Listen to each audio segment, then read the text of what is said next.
Nous allons commencer ce conseil municipal et Madame Bertoneri va procéder à l'appel. Bonjour à toutes et à tous. Jean-Paul Joseph. Présent. Valérie Bourron. Présent. Jean-Pierre Chorel. Présent. Élodie M. Présent. Philippe Rocheteau. Présent. Marlène Nadjarian. Présent. Franck Bertoncini. Présent. Véronique Gigou. Présent. Roger Coquin. Présent. Jacques Bardet. Présent. Michel Paladel. Présent. Alain Gauthier sera représenté par Élodie M. Fernand Demitte le sera par Jacques Bardet. Hervé Beau. Présent. Janine Sauvant. Présent. Joël Huidine sera représenté par Valérie Bourron. Moi-même. Éric Bonnefoy. Présent.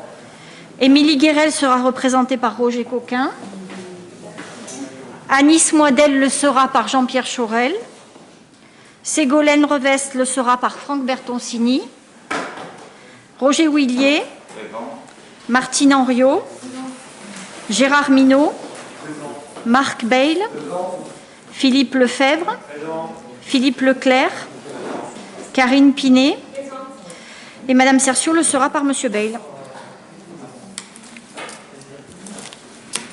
Voilà. Avant de commencer, je voudrais remercier le groupe d'opposition grâce auquel nous pouvons tenir ce conseil municipal aujourd'hui, puisque la salle Vulverne ne peut pas être occupée. Il y a une dalle qui s'est effondrée il y a 48 heures. Et donc, en théorie, on aurait dû reconvoquer le conseil municipal de manière à ce que tous les élus soient prévenus dans des délais suffisants, c'est-à-dire les 5 jours. Et donc, je pense que ça aurait un petit peu gêné tout le monde. Et donc, je vous remercie d'avoir accepté de tenir ce conseil dans ces conditions un petit peu particulières. Madame M va procéder à la lecture des décisions et contentieux, et ensuite nous voterons le compte-rendu du conseil municipal. Oui, Monsieur le maire, il y a 2 choses pour commencer ce conseil municipal. Le compte-rendu des décisions que vous avez prises.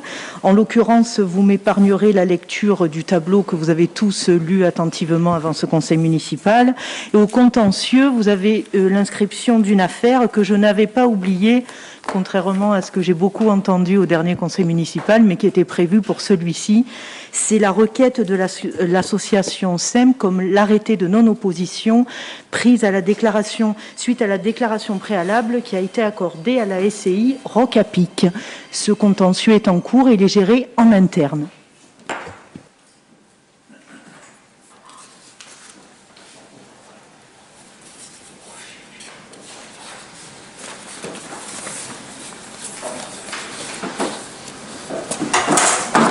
Donc il y a les décisions.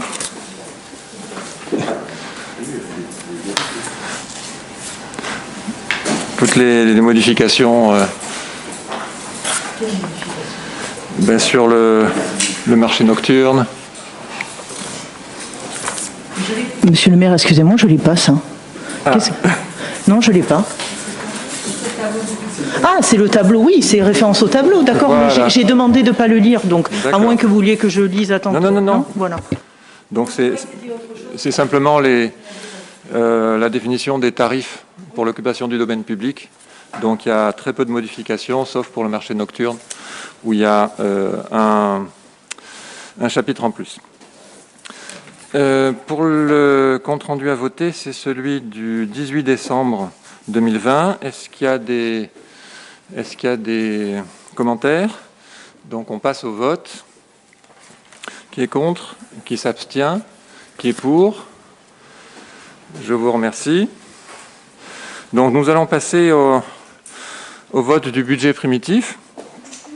Donc dans la continuité du dernier conseil municipal, nous avons débattu des orientations budgétaires de la commune.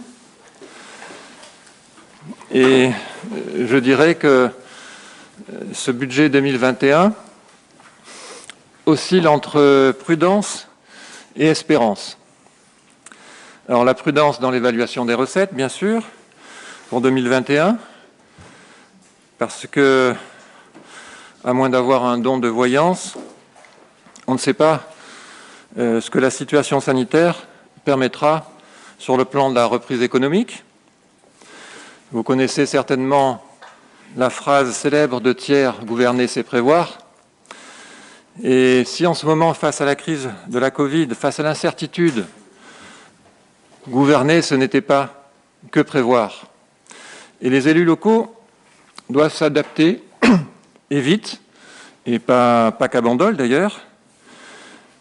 Et ce budget est aussi un budget d'espérance, espérance dans la reprise d'une vie normale, avec une ville dynamique.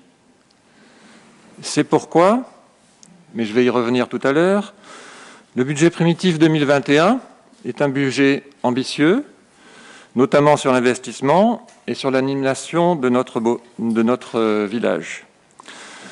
Alors, depuis le début de la crise sanitaire, vous le savez, ma préoccupation première a été de protéger les bandolais et de soutenir activement les commerçants avec diverses aides en 2020. Donc, je les répète, ça a été exposé lors du débat d'orientation budgétaire, mais c'est important. Exonération à l'année des droits de terrasse pour un montant de 485 000 €. Une exonération pendant les périodes de confinement pour le marché hebdomadaire de 27 000 €, de 8 000 € pour le marché journalier, 81 000 € pour les lots de plage et 44 000 € pour les baux commerciaux. Et pour cette année 2021, comme cela vous a été rappelé lors du débat d'orientation budgétaire, les exonérations seront reconduites pendant les périodes de fermeture administrative. Alors, les conséquences économiques et sociales de cette crise sanitaire ne sont aujourd'hui pas complètement mesurables. Il est donc essentiel de préserver le pouvoir d'achat des contribuables bandolais.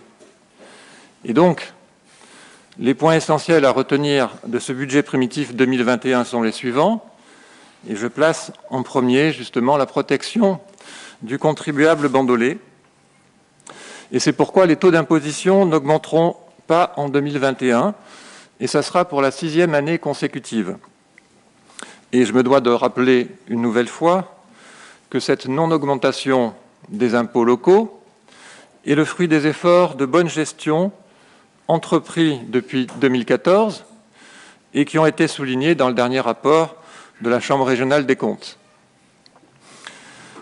La ville devrait contracter un emprunt de 2,2 millions d'euros pour le versement d'indemnités de résiliation de la Maison des Vins et pour financer une partie des investissements de l'année. Mais malgré tout, notre objectif reste toujours une capacité de désendettement au-dessous des 8 ans sur la durée du mandat, comme je m'y étais engagé. En 2021, les charges de personnel devraient augmenter en raison des recrutements nécessaires, notamment 2 ingénieurs, un pour l'urbanisme et le développement durable et un ingénieur bâtiment. Les budgets alloués à l'animation et à la culture permettront d'animer la ville cet été notamment, et plus de 450 000 € seront consacrés à l'animation de la ville. Un investissement important, plus de 3 millions d'euros, est prévu, et il y aura notamment des études de faisabilité, d'évaluation financière de notre projet du front de mer et de planification des travaux dans les quartiers. Sur le plan purement budgétaire, je vous donne par section les grandes lignes du budget 2021, sans entrer dans les détails, ce qui serait un peu fastidieux. Pour la section de fonctionnement, 21 257 000 €, avec un excédent de fonctionnement de 580 000 €.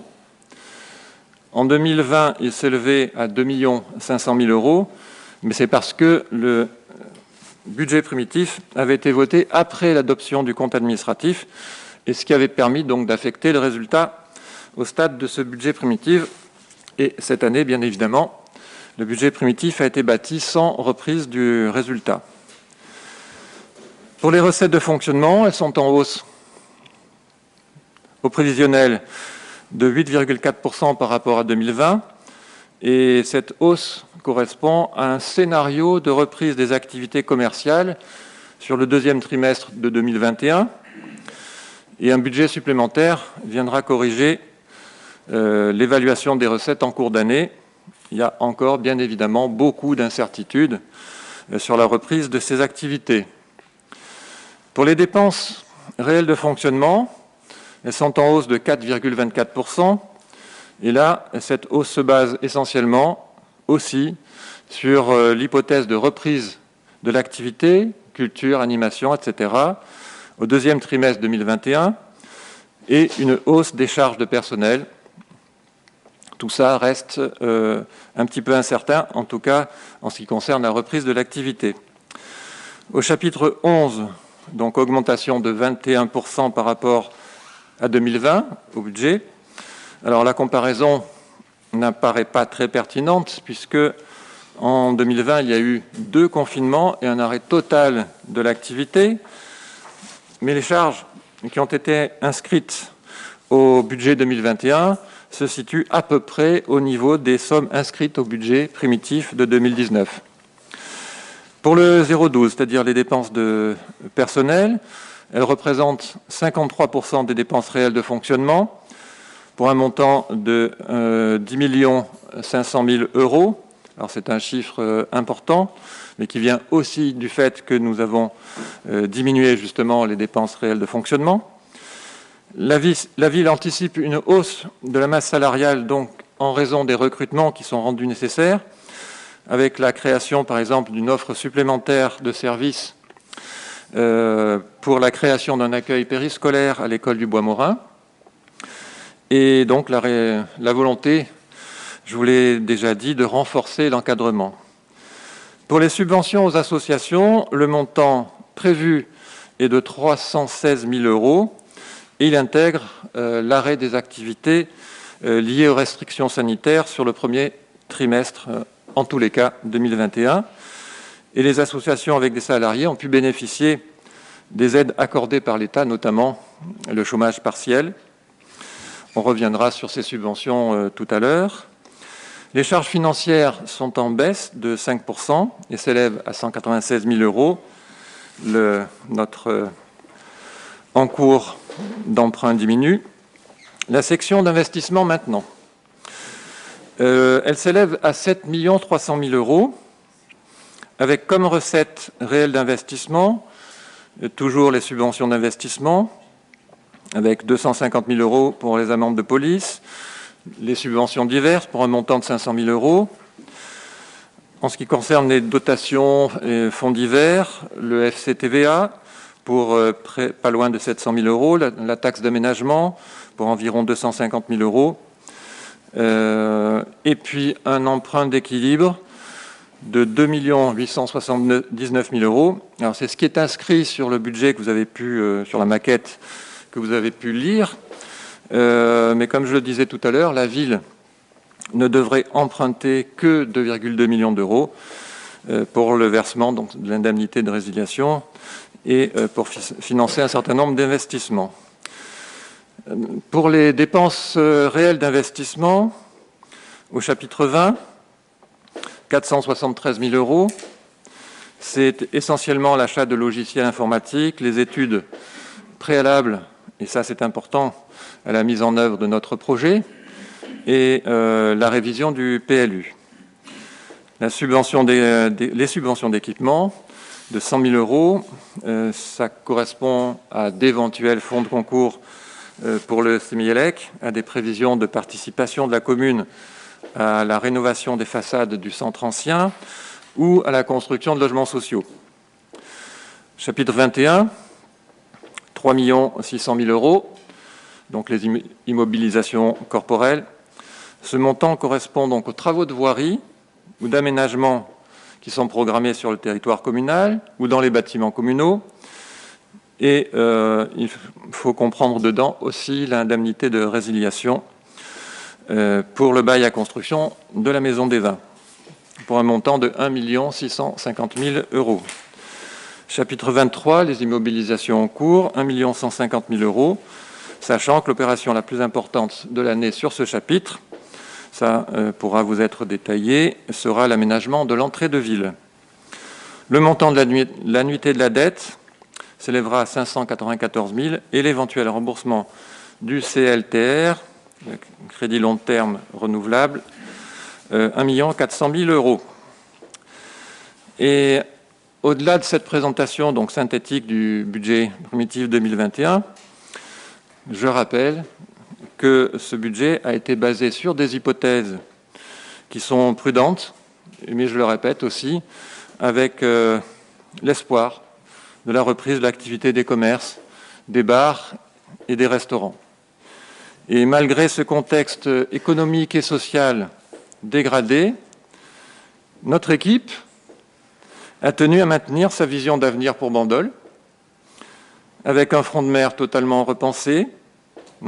Notre projet intègre notre volonté de verdir le bord de mer, de créer des places de parking indispensables à l'attractivité d'une commune balnéaire et touristique, une qualité de vie dans les quartiers extérieurs avec une programmation des travaux sur le mandat, entretien des espaces verts, développement de la vidéoprotection, comité de quartier, un centre-ville ancien attractif avec un programme de réfaction des façades notamment. Et puis, nous avons souhaité renforcer l'attractivité de Bandol en octroyant des budgets importants aux animations, et particulièrement dans cette période de reprise économique. Et nous allons continuer à gérer les deniers publics avec rigueur, mais sans oublier notre vision, celle pour laquelle les Bandolais nous ont élus, celle d'un Bandol attractif, dynamique et, je l'espère, paisible. Voilà, je vous remercie. Ça a été volontairement synthétique, sans rentrer dans les détails, et ça revient sur ce que nous avions déjà dit lors du débat d'orientation budgétaire. Donc, le débat est ouvert sur ce budget, et je passe la parole à Monsieur Bell. Merci, Monsieur le maire. Bonjour, Mesdames, Messieurs les élus. Vous avez commencé par une citation. Moi, j'en aurais une, mais qui ne contredit pas la vôtre, celle du bien connu Guillaume d'Orange-Nassau. Point n'est besoin d'espérer pour entreprendre. Nous avons eu, Monsieur le maire, Mesdames, Messieurs, beaucoup d'échanges sur les dossiers budgétaires depuis le début de cette mandature, et j'essaierai, comme l'a fait le maire, d'être assez synthétique. Je me concentrerai sur deux points, simplement. Un point sur la trajectoire budgétaire telle qu'elle ressort non seulement du DOB précédent qu'on a examiné il y a 15 jours, mais aussi des documents budgétaires qui nous sont présentés. Et puis aussi deux petits points d'avenir, deux petits points plutôt de méthode. Bon, il y a une stratégie manifeste de réduction de la dette communale, soit. Cette situation financière de cette collectivité est favorisée notamment par deux facteurs. Je ne dis pas qu'ils épuisent tout. Il y a deux facteurs. Il y a quand même d'abord une pression fiscale sur le contribuable bandolais. Si vous vous reportez dans le document budgétaire sur les ratios, le ratio produit des impositions directes sur la population, il est de 724 € par habitant à Bandol, contre 641 € pour la moyenne de la strate. Puisqu'on aime bien faire des comparaisons par rapport à l'anté-mandature, le produit des impositions est passé à peu près de 9 millions d'euros en 2014 à aujourd'hui à peu près 11 millions d'euros. Donc ça, c'est un premier facteur qui favorise, c'est tant mieux, la situation financière de la collectivité. Deuxième facteur que j'entrevois, et je ne dis pas, c'est pas exhaustif, c'est que ça concerne les droits de mutation à titre onéreux. Votre BP annonce un chiffre de 1,5 million d'euros. Je pense que cette prévision est juste si je me réfère aux aux recettes de DMTO précédentes. Donc je souhaite que vous ayez raison, que vos services aient raison. Je note quand même que l'année dernière, au niveau national, il y a eu quand même une baisse pour les communes en matière de DMTO, de près de 3,5% de 2020 par rapport à 2019. Alors cette stratégie budgétaire, elle repose sur l'autofinancement, aussi un petit peu avec un certain recours à l'emprunt. Elle est polarisée sur les investissements lourds en fonds de mer, que vous avez rappelé tout à l'heure, monsieur le maire. Hier, c'était la rénovation du quai Charles de Gaulle. Demain, ce sera le projet du stade de Ferrari. Bon, vous connaissez tout le bien que l'opposition pense de ce projet. Cette polarisation a entraîné quantitativement une contraction en volume d'investissement. Ce n'est pas moi qui le dis, c'est la Chambre régionale des comptes dans son dernier rapport que nous avons tous examiné et qui a montré que le niveau d'investissement de la collectivité était inférieur à celui des collectivités départementales et régionales. Et qualitativement, cette polarisation s'est faite aussi au détriment, et là nous n'aurons pas d'accord, sur les investissements j'appellerais ça du quotidien, les investissements qui intéressent tous les quartiers de la ville, la mobilité, le cadre de vie, l'environnement, la culture. Voilà, donc c'est les deux points que je voulais souligner sur la trajectoire budgétaire. Ensuite, je voudrais simplement exprimer deux petites préoccupations. La première est plutôt technique. Je pense qu'elle mérite d'être soulignée. Je n'ai pas vu dans les documents budgétaires l'individualisation de toutes les dépenses, notamment de fonctionnement, qui sont liées à la gestion du Covid. Mais peut-être que je les ai mal lus. En tout cas, ce que je sais, c'est qu'il y a eu des instructions interministérielles en août 2020 qui permettent aux communes d'ouvrir un compte dédié, donc faire une annexe budgétaire dans laquelle qui récapitule toutes les dépenses dites Covid. Alors ça va aussi bien des frais de nettoyage, de l'achat de matériel médical, des aides économiques, voilà. Et en plus, la prise des instructions interministérielles qui valaient pour l'exercice 2020, ça permet d'assouplir le processus d'étalement des charges. Et cette possibilité ouverte par le gouvernement en 2020 est reconduite également pour 2021. Donc ma remarque, elle est purement technique là-dessus. Deuxième et dernier point, les documents budgétaires que vous nous présentez ne font pas apparaître vraiment clairement les politiques de subventionnement extérieur. Département, région, État, Europe. Si, il y a une allusion qui est faite dans le rapport que vous présentez, je crois que c'est la page 13 ou 16, 13, simplement on dit la commune cherchera des financements. Je pense que, puisqu'on est dans un budget prévisionnel, ce ne serait pas inintéressant de connaître quels sont les projets sur lesquels la commune souhaite demander des financements, quitte à ensuite à les réviser ensuite au BS. Voilà. Donc je pense que c'est d'autant plus utile qu'il y a quand même, il faut le reconnaître, un effort de mobilisation important de l'État. Le plan de relance qui comporte un volet substantiel pour les collectivités locales. Il y a des dotations de l'État qui sont déconcentrées. Par exemple, la dotation de soutien à l'investissement local, elle décide. Je ne pense pas que Bandol soit éligible, par contre, à la dotation de l'équipement des territoires ruraux. En fait, non. Je ne sais pas. Non, on n'est pas éligible. Vous n'êtes pas éligible. Oui, donc ça, je m'en doutais à cause des critères. Aussi la région. La région a aussi un volet assez large de subventions, et des lignes qui sont intéressantes et dans différents domaines. Culture, animation, sport, mobilité, environnement, voilà. Donc là, c'est plus une interrogation que je vous soumets, c'est la nécessité peut-être de clarifier, alors peut-être pas aujourd'hui, on aura peut-être d'autres occasions de se revoir, sur la recherche de financement extérieur. Je vous remercie pour votre attention. Merci. Autre question ? Madame Henriot ? Merci.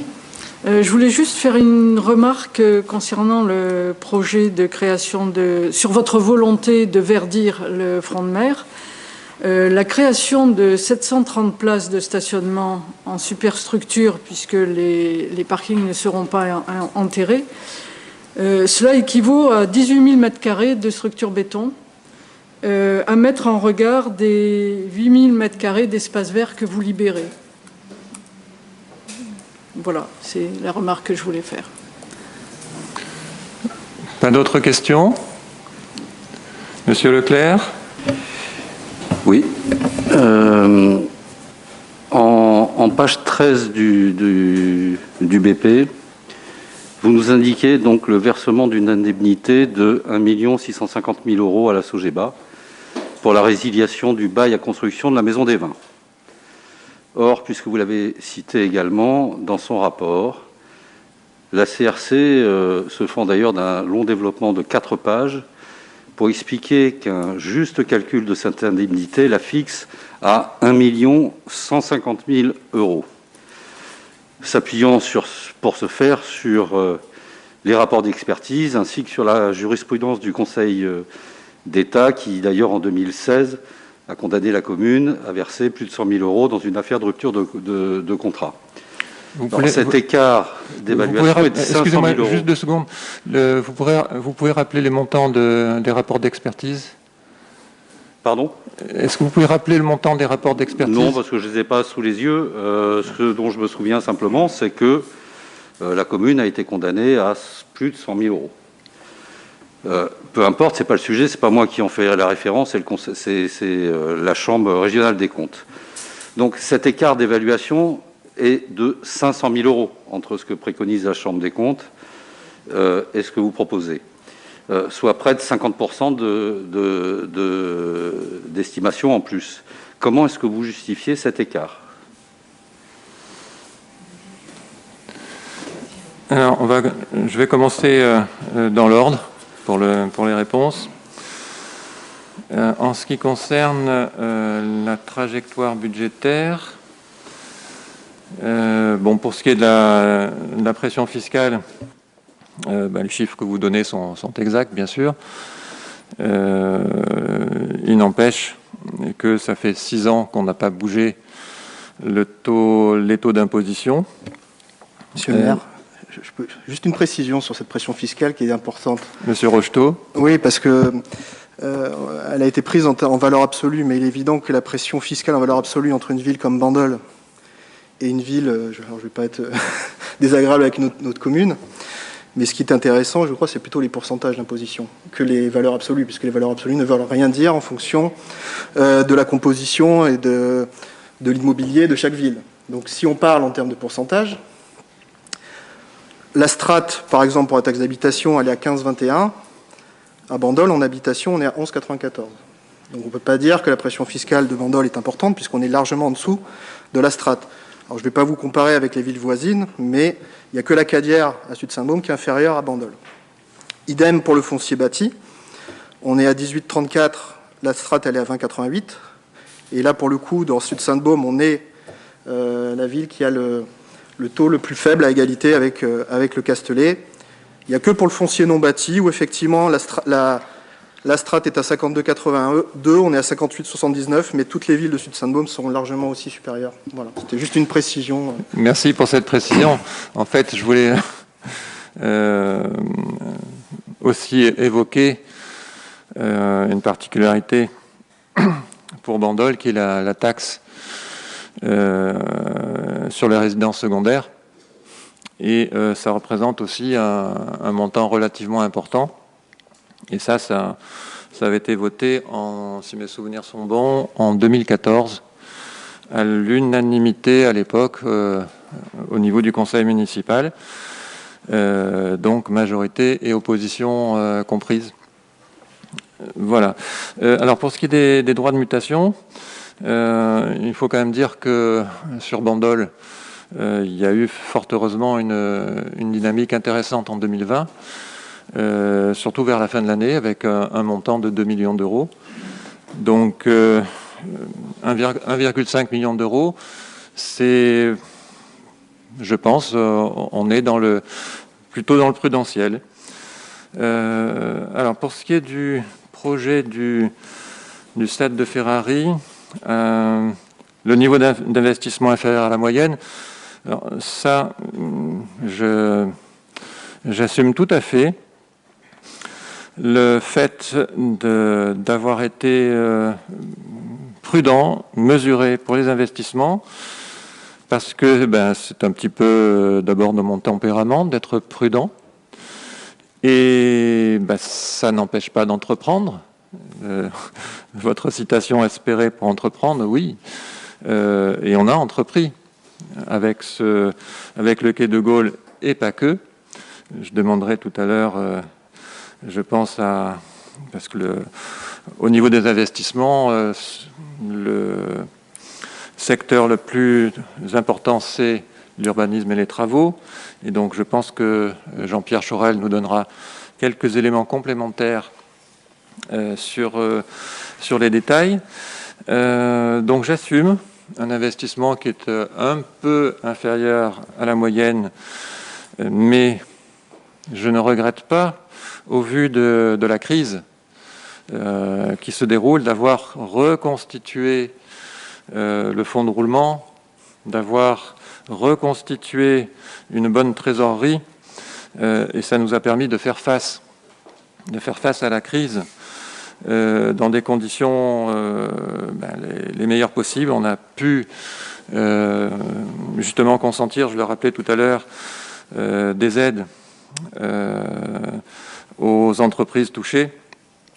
En ce qui concerne la question que vous posez, est-ce qu'il y a un budget spécifique, une ligne spécifique? Non. On n'a pas d'annexe budgétaire spécifique Covid. Le montant, on vous le donnera, le montant précis, le temps de faire quelques additions, mais ça, on vous l'adressera par la suite, bien évidemment. La politique de subvention, alors j'ai rappelé tout à l'heure un montant prévisionnel de 500 000 €, mais vous comprendrez que c'est difficile d'être précis puisque pour l'instant on en est au stade des projets. Ceci dit, on a déjà fourni à la communauté d'agglomération un certain nombre de projets avec quelques ébauches de travaux qu'on souhaite lancer, mais il y a encore des incertitudes à ce niveau-là. Et j'en profite, puisque vous parliez notamment de la région, j'en profite pour vous demander si vous avez de bonnes relations avec le président de la région, de lui demander s'il voudrait bien répondre à mes courriers répétés de demandes d'explication sur la diminution de 100 000 € pour le montant du CRET qui a été décidé par la région sur demande de Sud-Sainte-Baume. Nous avions 700 000 € pour le projet du quai de Gaulle et ça a été diminué de 100 000 €. Et parallèlement, il y a une opération qui a été augmentée de 100 000 € qui concerne des travaux de la CRID. Et ces travaux sont passés d'une opération purement sanarienne à une opération commune Sud-Sainte-Baume. Ce qui a permis au maire de Sanary de dire « Regardez, moi aussi j'ai 100 000 € de moins », sauf que l'opération qui était auparavant purement sanarienne, avec 100 000 €, est devenue communautaire, avec 200 000 €, je schématise, alors que ça concerne la même opération, et ça concerne purement Sanary. Donc, je l'ai bien expliqué à plusieurs reprises, il y a 100 000 € qui sont passés de la poche de Bandol dans la poche de Sanary. Donc si vous avez, je l'espère, de bonnes relations avec le président de la région, ça serait intéressant. sur ce point-là? Allez-y. Merci bien. Bon, écoutez, ne surestimez pas ma capacité d'investissement institutionnel, que vous avez certainement supérieure à la mienne. Et il me serait peut-être difficile, sauf si je me trompe, d'intervenir sur cette affaire, sur la première affaire que vous évoquez.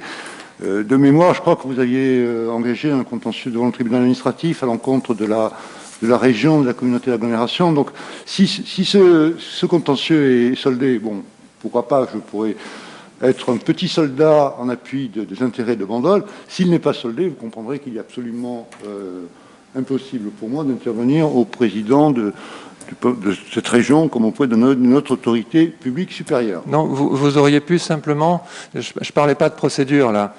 Simplement, j'ai envoyé plusieurs courriers qui sont restés sans réponse.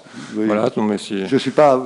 Non, très bien. Je n'ai pas l'honneur d'être à votre cabinet pour connaître vos différents courriers que vous envoyez à telle ou telle autorité. Je prends acte, mais bon... Voilà. Je suis tout à fait intéressé de connaître le sort du contentieux qui a été... il est toujours en cours. Mais on peut se désister si nous changeons, monsieur Bayle, vous le savez autant que moi. Non, mais vous avez dû faire un référé suspension, madame. Pardon? Vous avez fait un référé suspension ou pas là-dessus? On a fait un référé à un fond dans ce dossier. Il vous a rejeté le référé suspension? Non, on n'a pas encore la décision dans ce dossier. Ah, madame Vaccaro n'est pas là, non. Non, on n'a pas... Non, on n'a pas la décision. On n'a pas la décision. Mais on peut tout à fait transiger si vous avez... Très bien. Il n'y a pas de problème. Il n'y a pas de problème. Alors, avant de répondre... Ah ben si, parce que malgré tout, on peut grouper, je pense, avec la question de Madame Henriot, verdir le bord de mer. Alors, c'est vrai qu'on a prévu beaucoup de places de stationnement.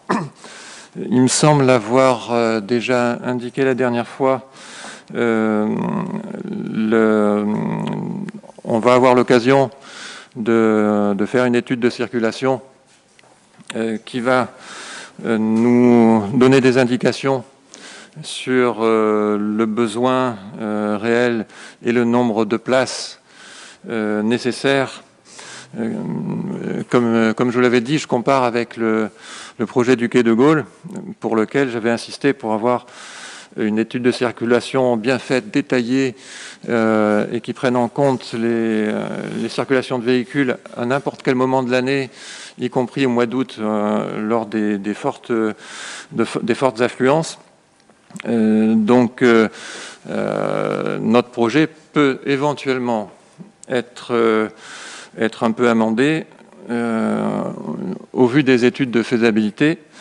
Et là, je pense intéressant de passer la parole à Jean-Pierre Chaurel, qui est adjoint travaux, qui a beaucoup contribué aux travaux du quai de Gaulle. Et je pense qu'il aura à cœur de vous répondre sur ce point, et y compris pour vous expliquer qu'il n'y a pas que le quai de Gaulle.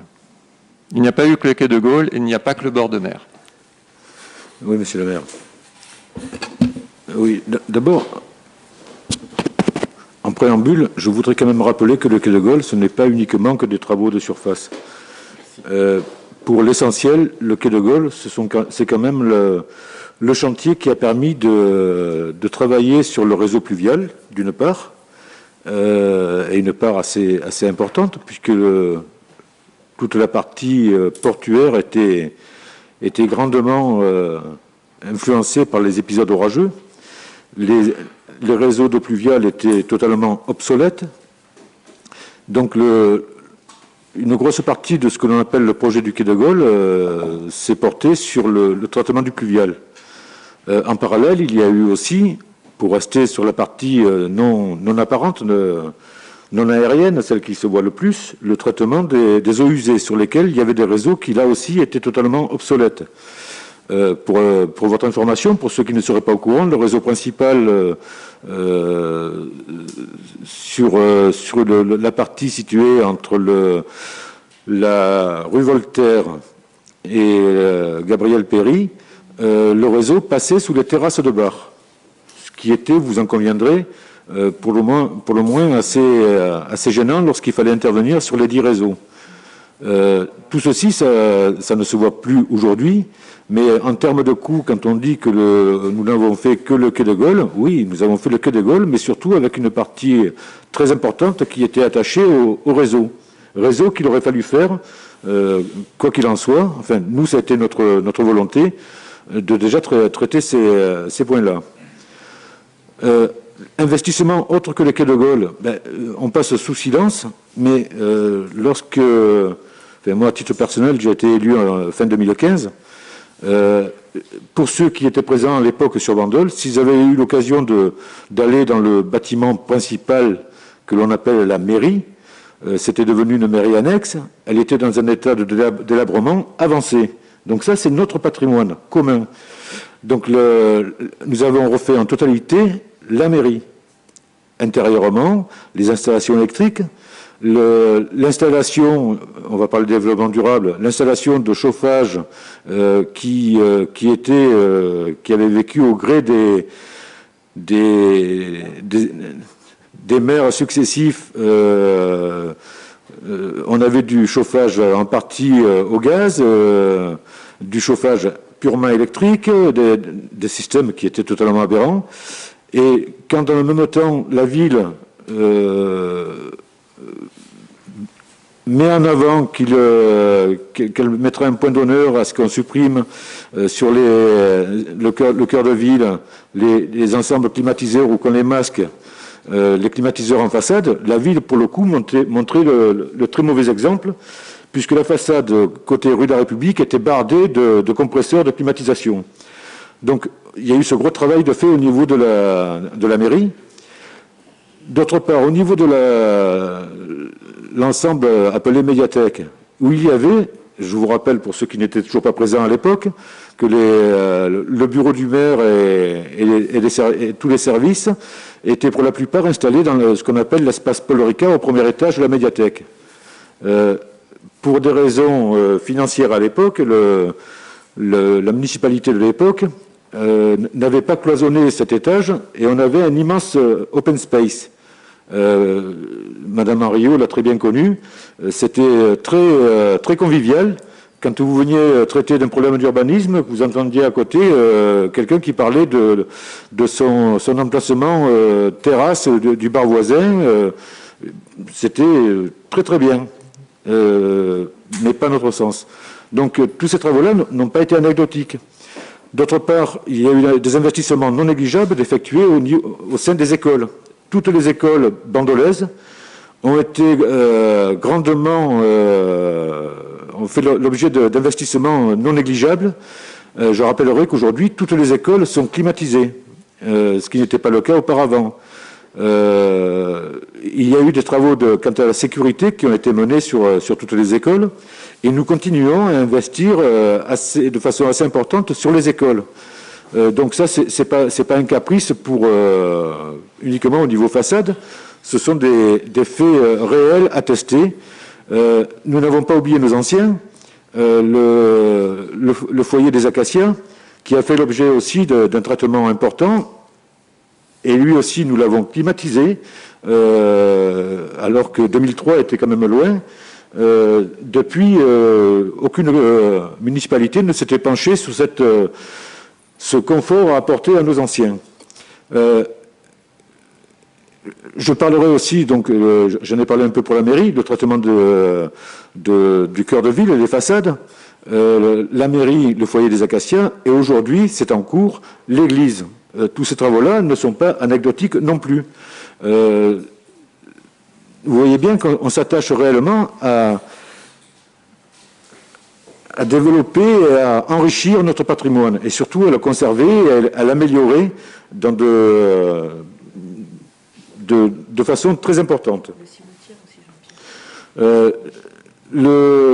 Effectivement, j'allais oublier ce point-là. Le cimetière central, qui était dans un état assez pitoyable, ça nous avait été reproché alors qu'on venait d'être élu. Le cimetière central a fait l'objet d'un traitement qui aujourd'hui est salué par toutes les personnes qui, hélas, le fréquentent assidûment, avec un traitement des allées qui a donné un tout autre cachet à ce cimetière auquel nous sommes très attachés. Le cimetière de Valongue aussi a fait l'objet d'un traitement particulier sur les allées, sur les columbariums qui ont été créés. Donc tout ceci, ça paraît peut-être anecdotique pour certains, pour nous c'est loin d'être anecdotique. Pour répondre à Mme Henriot sur le verdissement, le comparatif, ben oui, au final, ça sera plus de 8000 m² d'espace vert supplémentaire. Je vous rappelle qu'actuellement, le parking du stade existe et le stade en lui-même existe. Donc, on ne vient pas bétonner de nouvelles surfaces qui étaient dédiées auparavant en espace vert ou des surfaces qui étaient perméables. Ce sont des surfaces qui sont actuellement imperméables, nous ne venons pas en rajouter de nouvelles. Donc le différentiel sera effectivement de plus de 8000 m² d'espace vert de façon globale. Mais ensuite, ponctuellement, nous allons procéder à des plantations d'arbres pour lesquels, là, nous sommes aussi au courant à ce niveau-là qu'il y a des subventions particulières de la région pour les plantations d'arbres et nous allons en profiter. Le point qui est dans le budget principal, dans le budget primitif, l'objet de cette délibération, cette année, nous allons procéder à une première partie de l'investissement qui était dans notre projet, c'est la reprise de la partie piétonnière entre le casino et le Grand Valais, qui est actuellement dans un état qui nous pose de gros soucis quant à la sécurité. Actuellement, c'est un platelage bois. Vous n'aurez pas manqué de voir que dans notre projet, nous avons prévu la réalisation de pistes cyclables. Donc, nous allons procéder lors de ce premier semestre au remplacement de ce platelage bois par un béton désactivé avec une partie piétonne et une partie dédiée au mode de déplacement doux, pour lesquels nous demanderons une subvention, effectivement, aux administrations concernées, puisque ça rentre dans le cadre des subventions qui sont décernées pour ce type de projet. Merci beaucoup. Monsieur le maire, je voudrais ajouter aussi quelque chose qui me tient à cœur, puisque j'avais vu un article que vous aviez fait en disant que le sport avait totalement été abandonné pendant ce mandat où on n'avait rien fait en investissement. Donc c'est un peu dommage, parce que la personne aurait dû se déplacer un peu plus sur les structures. Elle aurait pu voir que nous avons fait pratiquement une rénovation totale sur le stade, puisque nous avons fait les vestiaires qui dataient depuis plus de 30 ans en arrière. Donc avec du carrelage, on a refait la plomberie, on a refait de l'étanchéité des tribunes. Il a été fait le chauffage aussi, comme le disait M. Chorel, puisqu'il y avait des chauffages électriques pour la salle de danse au fond, qui consommaient plus que ce qui chauffait. Donc là, nous avons une chaudière, on va rallonger la chaudière, rallonger, et des chauffages, comme il y a dans toutes les structures, qui permettent une grosse économie, et surtout une dépense énergétique moins importante. Les terrains de tennis ont pratiquement tous été rénovés pendant ce mandat. Le parc Buffon aussi a suivi une rénovation à 90%, on va dire, parce que nous avons fait pratiquement tous les terrains, sauf un qui doit être fait sur ce prochain mandat, ainsi qu'une construction pour Bandol Jeune. Et important, la salle du jardin. Alors je ne sais pas ceux qui la connaissent, mais les bandeaux la connaissent très bien, parce que c'est une salle où on a tous œuvré quand on était jeunes pour faire le judo ou autre sport, et qui était totalement à l'abandon. Ni isolation, ni carrelage, ni entretien, plein de poussière et autres. Donc cette salle a été entièrement rénovée, je dis bien entièrement, avec la toiture aussi, parce qu'il y avait des problèmes d'étanchéité qui moisissaient tout le plafond, entre autres. Donc quand on dit qu'on n'a pas fait, ben non, on a fait, et pour tout le monde, et pas que pour le quai, comme vous le dites. Alors, je voudrais juste rappeler quelques ratios, parce que j'aime bien un peu les ratios, puisque maintenant ça m'intéresse un peu. Quand on dit qu'abandon, mais c'est vrai, quand on dit qu'abandon, on n'a pas beaucoup investi. Alors je vous dis certains chiffres, sur l'année 2019, donc l'investissement par habitant représente abandon pour 999 € par habitant. Certes, il y avait le quai de Gaulle, je précise à l'avance. Et quand on regarde les villes alentours aux côtés de nous, eh bien, on se rend compte qu'on n'est pas si mal placé, parce que, regardez, comme vous aimez bien souvent comparer certaines personnes avec la ville voisine comme Sanary qui fait beaucoup de travaux depuis des années, hein, puisque c'est une ville phare aujourd'hui de l'Ouest-Var, on en est à 341 € par habitant pour investissement. Mais ce qui est marrant de comparer, c'est avec la ville comme Sifour, qui a plus de 30 000 habitants, on est à 347 € par habitant. Donc Bandol n'est pas si mal loti. Après, je peux vous parler que le Brossé et Saint-Cyr, le Brossé est à 293 € et Saint-Cyr 500 €. Donc je pense que Bandol n'est pas si mal que ça en investissement, malgré une gestion saine et en faisant attention à ce qu'on dépense. Nous, la volonté que le maire nous a inculquée, c'est de faire attention que l'argent qu'on dépense, c'est l'argent des bandoliers avant tout. Donc de le faire intelligemment et pas n'importe comment à des fins politiques. Voilà. Merci. Alors, si vous permettez, remarques. une petite remarque, si vous permettez, Monsieur le conseiller municipal, je crois que aujourd'hui nous discutons du. Mais justement, c'était ce que je voulais dire, Monsieur Voilà, Bell. depuis 2021, moi, je veux bien qu'on fasse la campagne. C'était exactement ce que je voulais dire, Monsieur Bell.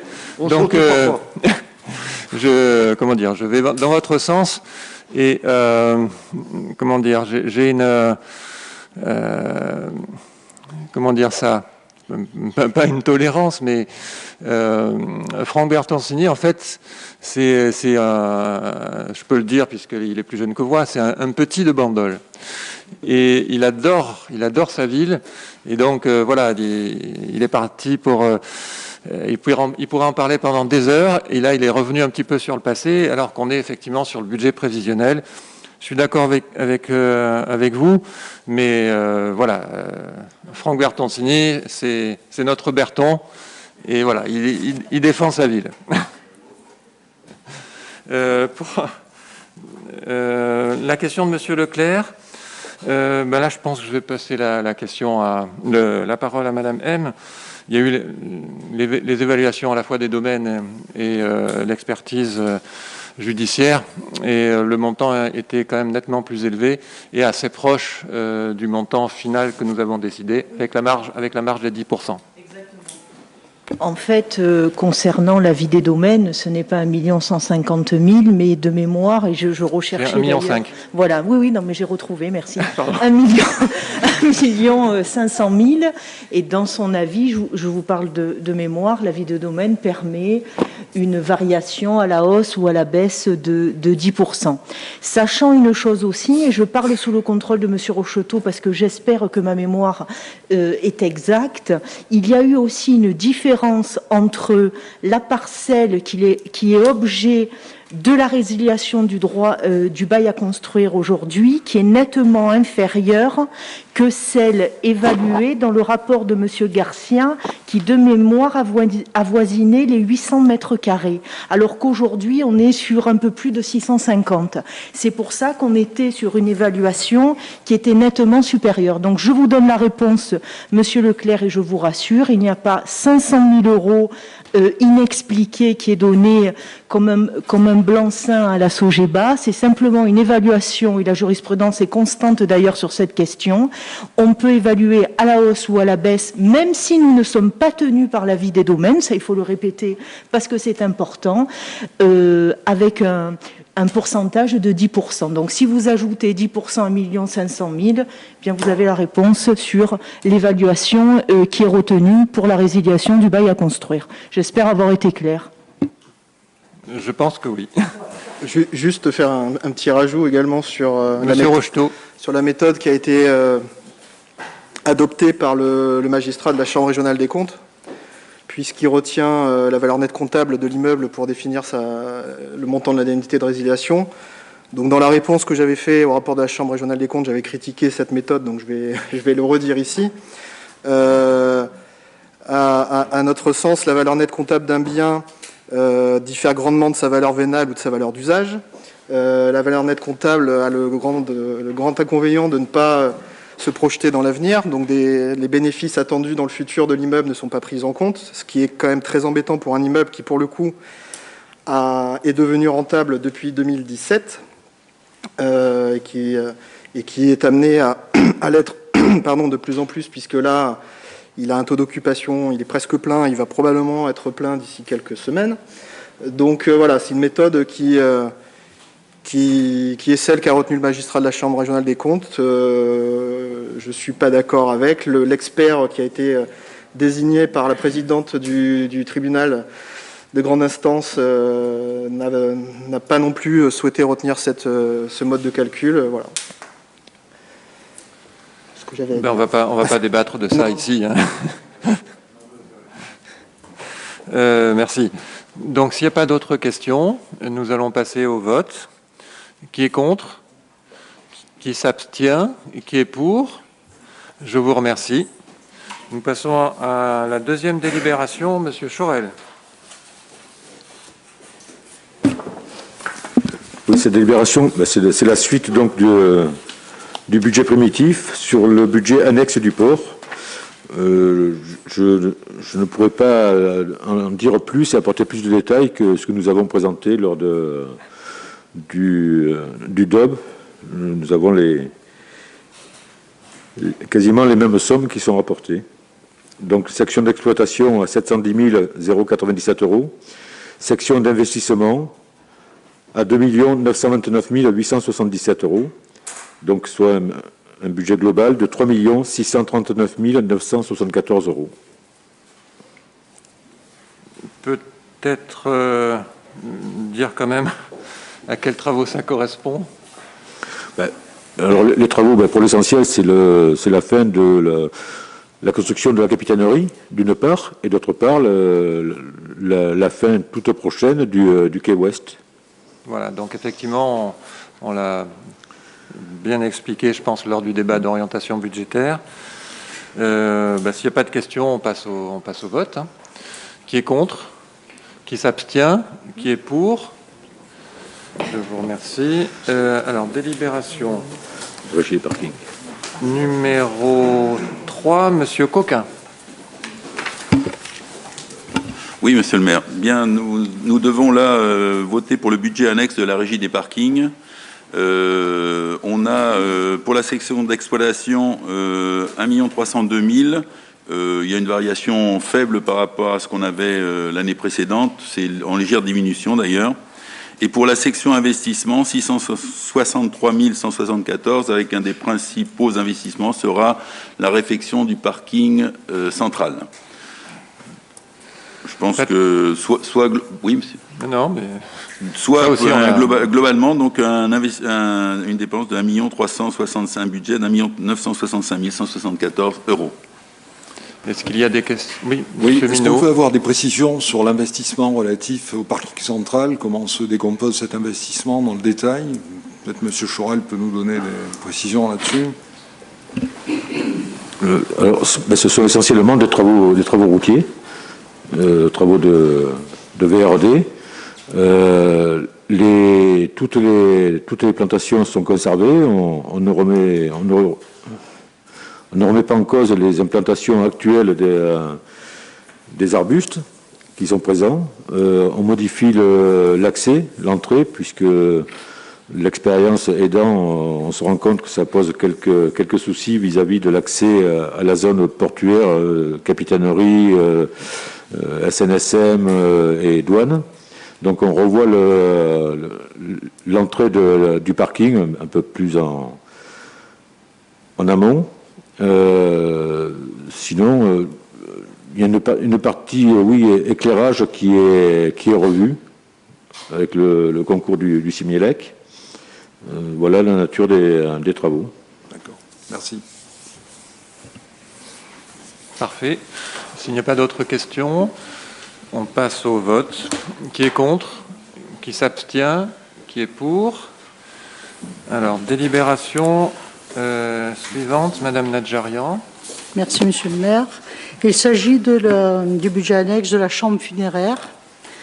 Concernant la section d'exploitation, elle est à 16 000 €. Pour la section d'investissement, à 1 800 €, soit globalement 17 800 €. Il est donc proposé au Conseil municipal d'adopter chapitre par chapitre ce budget primitif annexe de la chambre funéraire qui s'équilibre en dépenses qu'en recettes. Merci. Qui est contre? Qui s'abstient? Qui est pour? Alors, délibération suivante, subvention de fonctionnement pour le Centre communal d'action sociale. Madame Bourron. Oui, il est proposé d'allouer au CCAS pour l'exercice 2021 une subvention de fonctionnement d'un montant de 480 000 € pour lui permettre de mener à bien ses actions. Subvention accordée à titre prévisionnel. Merci. Y a-t-il des questions? Alors, nous passons au vote. Qui est contre? Qui s'abstient? Qui est pour? Délibération suivante, subvention pour la Caisse des écoles. Madame Bourron. Donc, il est proposé de voter une subvention de fonctionnement donc pour la Caisse des écoles d'un montant un petit peu légèrement inférieur à ce qui est mentionné dans la délibération. Nous proposons une subvention de 270 000 euros au lieu de 280 000 euros au regard de la maîtrise des dépenses alimentaires et au regard de ce qui a été dépensé lors des exercices antérieurs. Donc 270 000 euros. On passe au vote. Qui est contre? Qui s'abstient? Qui est pour? Délibération numéro 7, subvention à l'Office de tourisme. Madame Gigou. Merci, Monsieur le maire. Donc, nous allons voter les proposer une subvention de fonctionnement 2021 pour l'Office de tourisme de 215 000 euros. Elle est donc proposée au Conseil municipal de voter cette subvention destinée à équilibrer le budget de l'Office de tourisme.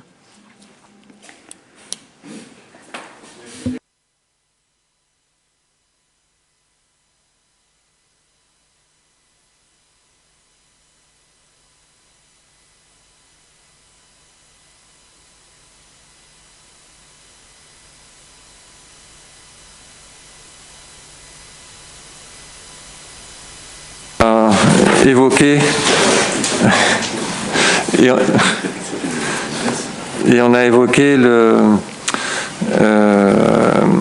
la problématique de la pression fiscale tout à l'heure. Voilà, donc la taxe d'habitation elle est amenée à disparaître, mais ça c'est une autre histoire. Y a-t-il des questions? Donc nous passons au vote. Qui est contre? Qui s'abstient? Qui est pour? Donc là, nous allons passer aux subventions pour les associations. Donc, associations culturelles et sportives. Et là, je passe la parole à Madame Nadjarian et Monsieur Beau pour présenter, peut-être regrouper les délibérations comme vous le souhaitez. Madame Nadjarian, tout d'abord. Merci, Monsieur le maire.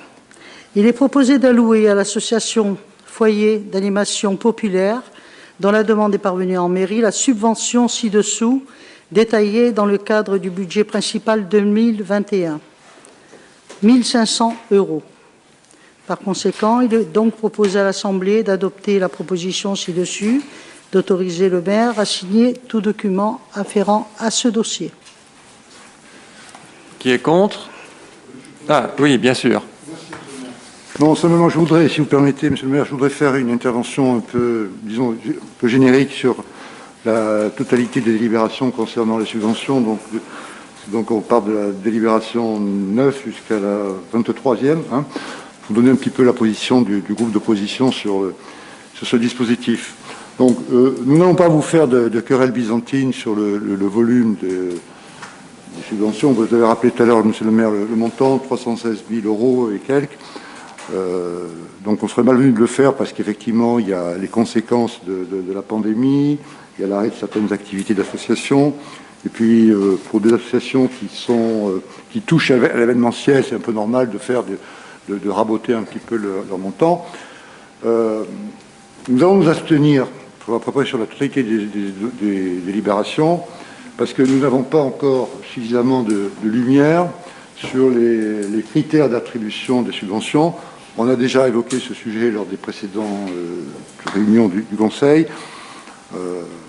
On proposait une commission. Bon, vous avez proposé la possibilité d'aller consulter les dossiers de subvention. Nous pensons qu'il est quand même préférable, qu'il y ait de bonne administration, d'aller pour des subventionnements importants plutôt vers des conventionnements pluriannuels. Donc on n'a pas tellement de lumière, donc on ne veut pas se prononcer.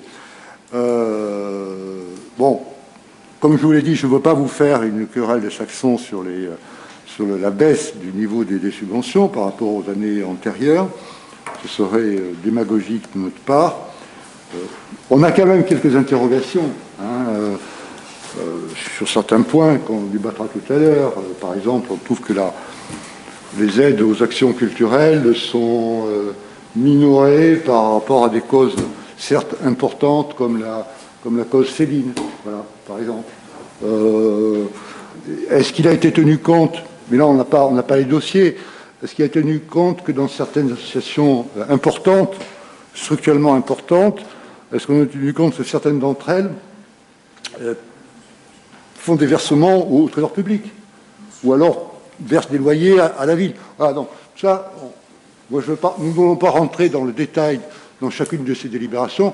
On se pose des questions et notre souhait, opposition, c'est d'essayer d'y voir plus clair. Voilà. Vous nous avez ouvert la possibilité, ce n'est pas exactement ce qu'on nous demandait, on pensait qu'une commission d'examen des subventions soit nécessaire. Bon, vous avez un remplacement, vous nous proposez aux conseillers municipaux de pouvoir nous déplacer en mairie pour avoir des dossiers. Je crois avoir compris, je ne sais plus quel était l'élu, vous, monsieur le maire, qui avait proposé de faire un règlement intérieur sur les subventions. Ce serait un grand bond en avant si on avait déjà un règlement intérieur sur les subventions, lequel exposerait quelques critères d'attribution, pas uniquement des critères financiers qui ont leur importance, mais il y a aussi sur l'opportunité. Voilà. Merci. Ça va. Il n'y a pas de gêne pour vous répondre. L'opposition est invitée, bien évidemment, à venir consulter les dossiers. Là, ça a été un petit peu précipité. Mais M. Mété vous a communiqué les éléments qui étaient demandés.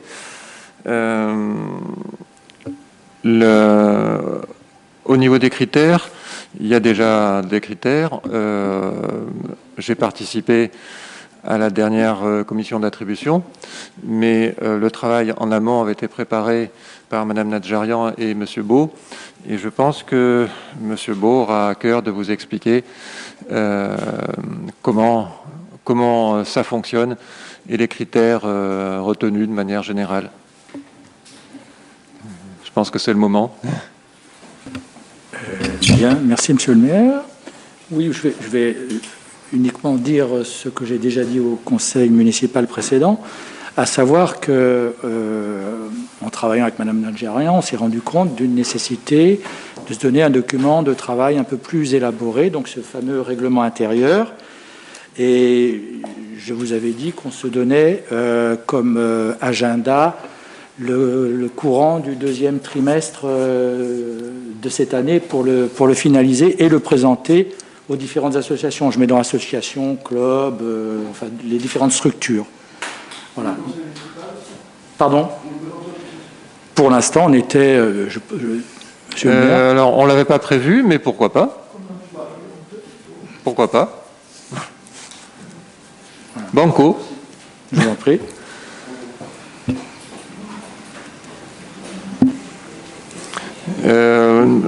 J'ajoute que chaque année, et c'est Mme Nadjarian pourrait vous en parler mieux que moi, on organise depuis 2017 une réunion avec tous les présidents d'associations et la présence du CRDVA, c'est-à-dire le Centre des ressources départementales de la vie associative. Et il y a quelqu'un de chez eux qui vient expliquer comment fonctionne le montage des dossiers de subvention, donner des conseils. Et je crois que c'est quelque chose qui a fait faire un petit bond en avant dans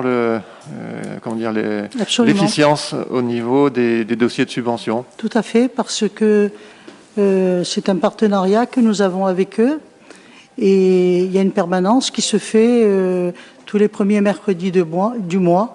Donc les associations qui sont intéressées, que ce soit pour créer, dissoudre ou alors faire éventuellement des demandes de subventions, le CRDVA est là pour les aider. Voilà. Et nous venons d'apprendre, le 16, c'est tout récent, le 16 février, nous allons répercuter sur les associations une info que nous avons reçue concernant le fonds d'investissement de la vie associative.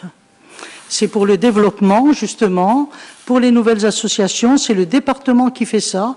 C'est la première année depuis 2015, c'est la première fois cette année qu'il se passe une chose comme ça. Il y a une campagne qui se fait pour ce genre de choses.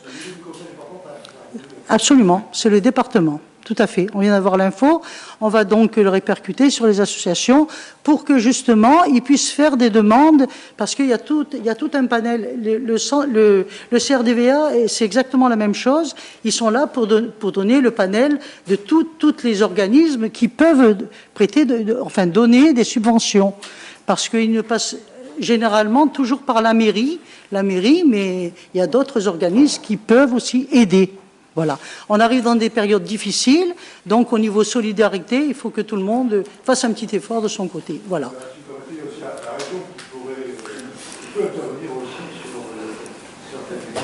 Oui, pourquoi pas. Oui, bien sûr. Bien sûr.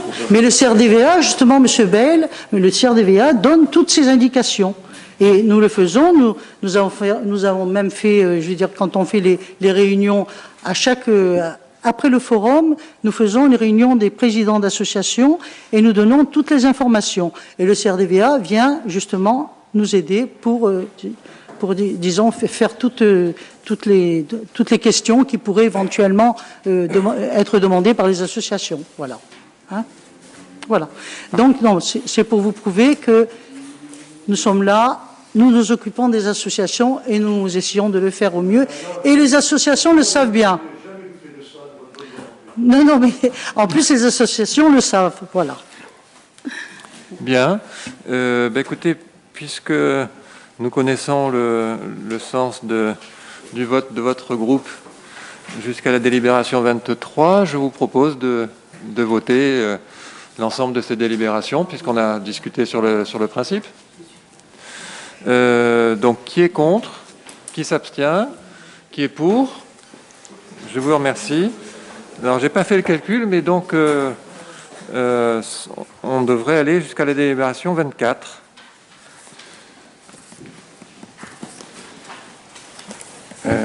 Alors,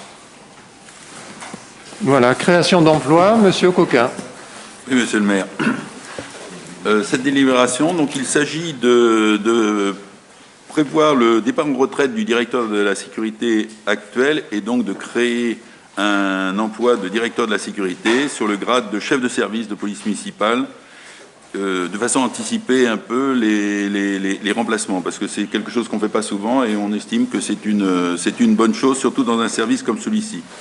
Donc, il est proposé à l'Assemblée d'adopter la création d'un emploi de directeur de la sécurité sur le grade de chef de service de la police municipale à temps complet en raison du départ futur à la retraite du responsable, d'autoriser le maire à procéder le cas échéant en déclaration de vacances de poste et à prendre les dispositions relatives au recrutement, d'inscrire les crédits nécessaires au budget de la commune et de transmettre la présente délibération au représentant de l'État ainsi qu'au trésorier municipal. Merci. Pas de questions. Monsieur Bell. Merci, Monsieur le maire. Merci, Monsieur Coquin. Pas d'observation, bien sûr, sur le principe de ce recrutement. L'illustration que je ferai serait plus de méthode ou juridique. Il s'agit bien d'un emploi de chef de service. Donc, il s'agit d'un cadre d'emploi, ce qui, dans la fonction publique d'État, est un corps. Donc là, on ne délibère pas sur un grade, on délibère sur un cadre d'emploi de catégorie B. Quand on parle de directeur de police municipale, il s'agit d'un cadre d'emploi de catégorie A. Donc, si j'ai bien compris, je termine. Pour qu'il y ait un directeur de police municipale, il faut que la commune ait un effectif au moins égal ou supérieur à 20 agents municipaux. Oui. Je ne pense pas que ce soit le cas de Bandol. Absolument. Voilà. Donc, l'appellation directeur de la sécurité, ça fait plus joli, c'est plus chic, tout ça, mais c'est un chef de service. Alors, oui. Ce n'est pas que sémantique quand même. Hein. Il ne s'agit pas d'un grade, il s'agit d'un cadre d'emploi.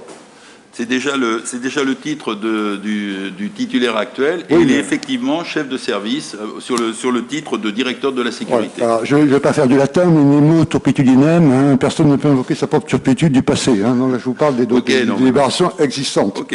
Je vous fais une remarque. Bon, c'est pas pour vous chercher des difficultés. Je dis simplement, je vous fais seulement un rappel. Bandol ne peut pas avoir, compte tenu de son effectif, de directeur de police municipale. Bandol, à moins que vous alliez à 20 emplois. On est dans ce cas. Je vais vous répondre, Monsieur Bell.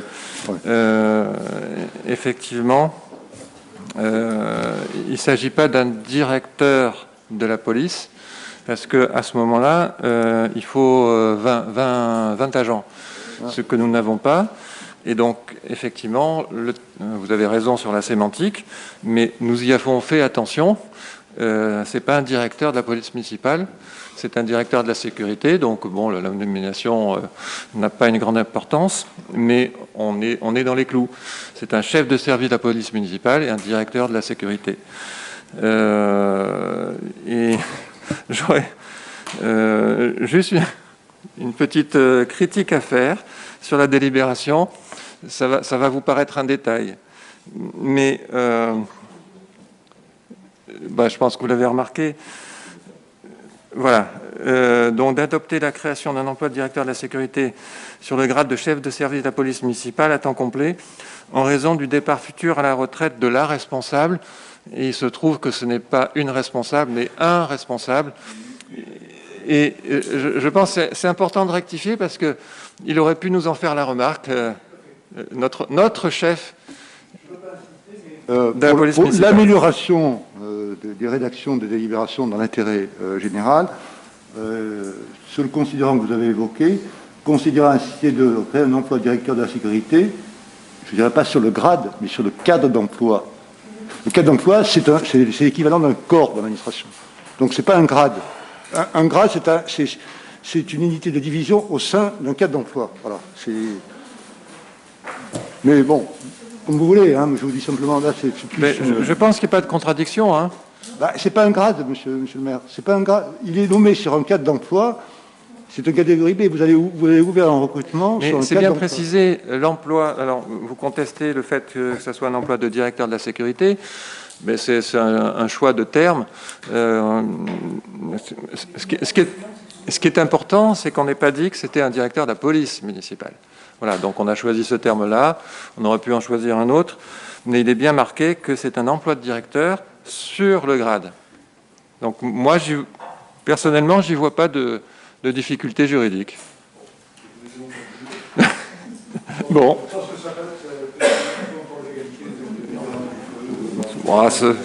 Ça m'étonnerait que ça pose un gros problème. Oh, merci. Excusez-moi. On va passer au vote. Non, monsieur le maire, j'avais une question. Pardon. Je suis un peu loin, je comprends. Oui, je vous écoute.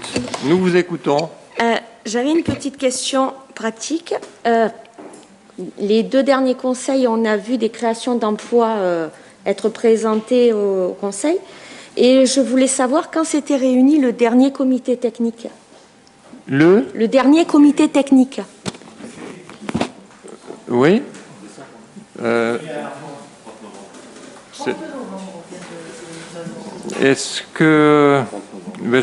30 novembre. D'accord. Du coup, ces postes avaient été présentés au comité technique? Celui-ci... Alors... Il n'y a pas de... En attente de création du poste. On va voir la réponse dans quelques instants. Oui. Sinon, j'ai le compte-rendu du comité technique, mais bon. On va continuer à avancer, on vous donne la réponse. Délibération numéro 25, Monsieur Chaurel. On n'a pas voté? Oh là. Pardon. Qui est contre? Qui s'abstient? Qui est pour? Donc, délibération 25, Monsieur Chaurel. Oui, cette délibération relative à la convention de partenariat avec le Conseil d'architecture et d'urbanisme environnemental du Var pour la consultance architecturale et la mise à disposition d'un architecte conseil du CAUE Var. Donc c'est la reconduction de cette convention que Madame Henriot connaît très bien et qui permet la mise à disposition d'un architecte conseil aussi bien pour les services de l'urbanisme que pour le public qui peut avoir besoin d'informations. Donc il est proposé à l'Assemblée d'approuver la convention de partenariat avec le CAUE Var et la mise à disposition d'un architecte conseil et d'inscrire au budget de la commune le montant de la participation annuelle de 5 760 € TTC. Donc, avant de passer aux questions, j'ai la réponse. Le CT se prononce que sur les suppressions et pas sur les créations. Donc, vous avez la réponse à votre question.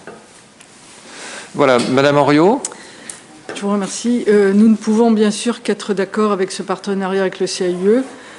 Toutes les communes qui font intervenir justement cette mise à disposition d'un architecte conseil voient leur territoire s'améliorer. C'est à la fois un rôle pédagogique auprès des pétitionnaires et aussi auprès des services de la ville. Et la seule chose qui m'interpelle, c'est le nombre de vacations qui est relativement faible. Qui suppose qu'il ne peut pas y avoir d'intervention de sollicitation sur l'aménagement urbain. D'autres communes le font, c'est-à-dire que chaque fois qu'ils ont ne serait-ce que des choses très anodines de réfection de voirie ou de l'intervention, le conseil de l'architecte permet de faire des suggestions et d'améliorer ces aménagements urbains. Je noterai aussi que outre le conseil du CAUE, il y a sur la commune de Bandol un périmètre avec l'architecte des bâtiments de France qui exerce un conseil donc sur le périmètre de 500 mètres autour de l'église.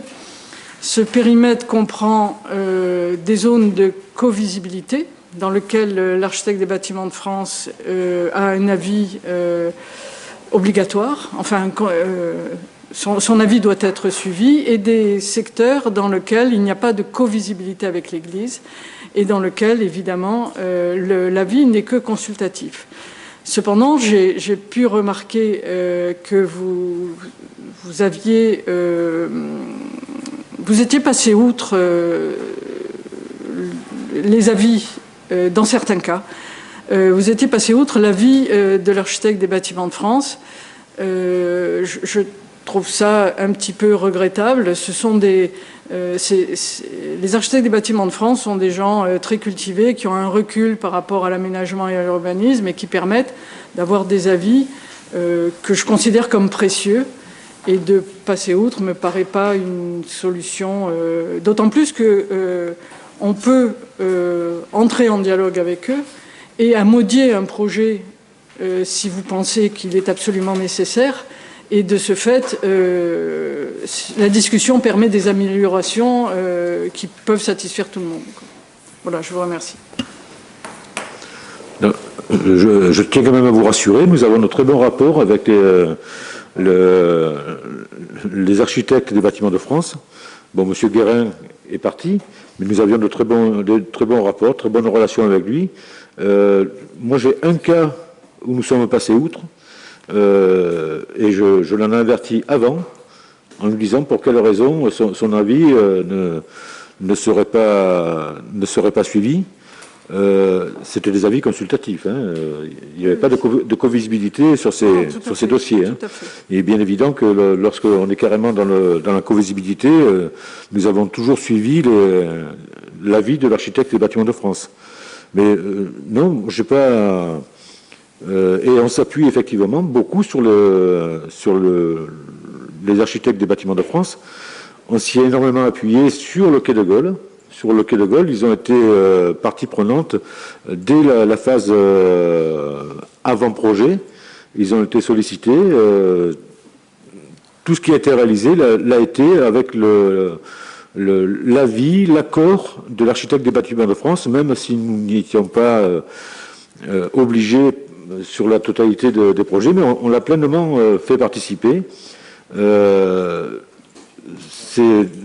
Encore une fois, nous avons d'excellentes relations avec les ABF, y compris sur les dossiers des particuliers. Nous invitons les particuliers qui sont soumis à cette loi des 500 mètres autour de la façade principale de l'église, les consulter, soumettre leur projet aux ABF afin de gagner un temps important dans la phase d'instruction qui va suivre.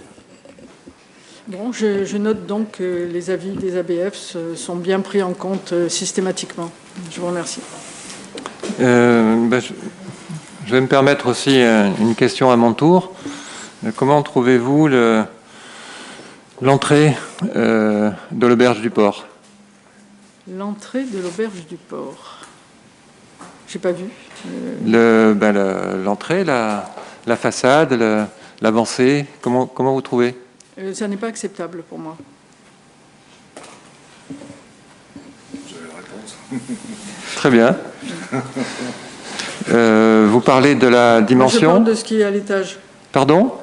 Il m'a semblé voir quelque chose à l'étage. Non. Là, je parle des piliers de l'entrée, de la terrasse. La terrasse vitrée, c'est ça? Oui. Non, mais c'est très bien. Non, on ne parle pas de la même chose. Voilà. J'ai vu quelque chose qui a surgi au Non, je parle de la terrasse vitrée. Je vous dis ça pourquoi? Parce que, en son temps, l'avis des ABF était négatif. Et effectivement, j'ai pris la responsabilité de passer outre parce que j'avais vu les plans de M. Gueribelli et de son architecte, et je pensais que ça n'était pas, il n'y avait pas de risque en termes de, c'était pas trop massif. Donc c'était juste pour vous donner un exemple. On respecte bien évidemment l'avis des ABF, mais sur un cas particulier où il nous apparaît que que ça ne va pas choquer l'esthétique. Je pense que les dossiers dessinés sont parfois pas suffisamment clairs, et ça peut faire l'objet de discussions avec les ABF, mais on ne va pas s'éterniser sur ce sujet-là. Non, on ne va pas s'éterniser. Effectivement, les nouvelles techniques de vitrage intégral sur des terrasses fermées donnent une bien meilleure qualité que ce qu'on avait à une époque avec les bâches transparentes, etc. Et donc, c'est satisfaisant. Et je suis persuadé qu'aujourd'hui, les bâtiments de France les trouveraient aussi très bien. C'était le dossier que j'évoquais sans le nommer, pour lequel nous n'avons pas suivi l'avis de l'architecte des bâtiments de France. Je crois qu'il y en a d'autres. Bon, on n'a pas voté, je crois, encore. Alors, qui est contre? Qui s'abstient? Qui est pour? Merci. Délibération suivante, Monsieur Chaurel. Oui, donc cette délibération concerne le projet de logements sociaux sur le site Le Panorama. Donc ça, c'était rebaptisé par l'établissement public foncier. Anciennement, c'était les Bosquets. Et ça concerne plus particulièrement la signature d'une convention de partenariat entre la ville et le bailleur social Unicil. Alors, par un arrêté du 24 janvier 2018, le préfet du Var a délégué son droit de préemption mis en place sur la commune de Bandol. Commune carencée en logements sociaux, délégation donnée à l'EPF PACA. Par une décision du 25 janvier suivant, ce dernier a exercé ce droit afin d'acquérir les immeubles constituant l'ancienne résidence de tourisme Le Bosquet, située sur les hauteurs de Bandol et intégrée à un ensemble immobilier plus vaste, les Catiquias, protégé au titre de la labellisation patrimoine du XXe siècle de l'architecte Jean Buisson. Ces biens se composent actuellement des éléments suivants. Sur la parcelle AP26, en pleine propriété, 85 logements, 65 garages et des espaces communs. Et sur la parcelle AP68, en copropriété, 10 logements et 8 garages. Par un acte du 28 décembre 2020, et dans le cadre d'une consultation d'opérateurs sociaux lancée par l'EPF PACA et Unicil, entreprise sociale pour l'habitat, s'est rendu propriétaire de la totalité des biens susmentionnés afin de réaliser un projet consistant en la requalification de l'ensemble immobilier acquis, permettant la production de logements pérennes en mixité sociale comme suit. Donc en 3 points. Le premier point, 46 logements locatifs sociaux qui s'échelonne du T1 bis au T4, 30 logements T1 bis et T2 commercialisés en bail réel solidaire, et 10 logements T1 bis et T2 en accession directe à prix maîtrisé.